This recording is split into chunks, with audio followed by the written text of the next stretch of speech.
उद्या देशभरात पंतप्रधान नरेंद्र मोदी यांचा वाढदिवस साजरा केला जाणार आहे आणि याचा उत्साह आपल्याला भाजपच्या पदाधिकाऱ्यांमध्ये पाहायला मिळतोय।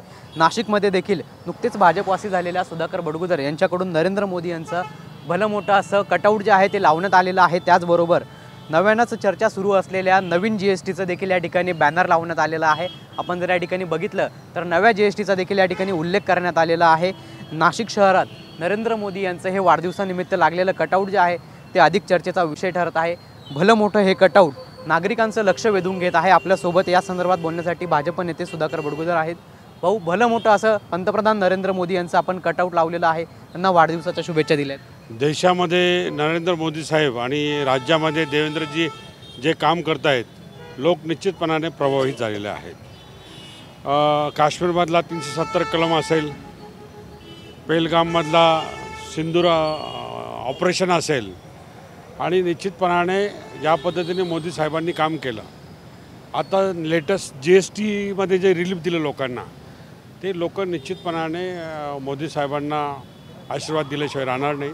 आणि म्हणून वाढदिवसाच्या निमित्ताने आम्ही एक आरोग्य शिबिर, वैद्यकीय शिबिर, ECG, मेडिसिन चेकअप, डोळे तपासणी, मोतीबिंदूचे ऑपरेशन, या सर्व गोष्टी आम्ही एका कॅम्पमध्ये घेतो आहे। उद्या 10 वाजेपासून ती सुरुवात होणार आणि असंख्य नागरिकांसाठी ती सेवा उपलब्ध करून देणार।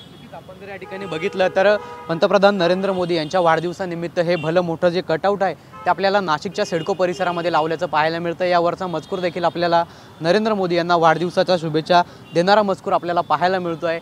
या ठिकाणी हा नव्या GSTचा देखील बॅनर जो आहे तो नागरिकांचं लक्ष वेधून घेत आहे आणि अशा पद्धतीनं, अनोख्या पद्धतीनं भाजप नेते सुधाकर बडगुजर यांच्याकडून देशाचे पंतप्रधान नरेंद्र मोदी यांना वाढदिवसाच्या शुभेच्छा देण्यात आल्या आहेत। कॅमेरा पर्सन आकाश ओवलेसह पवन येवले, TV9 मराठी, नाशिक।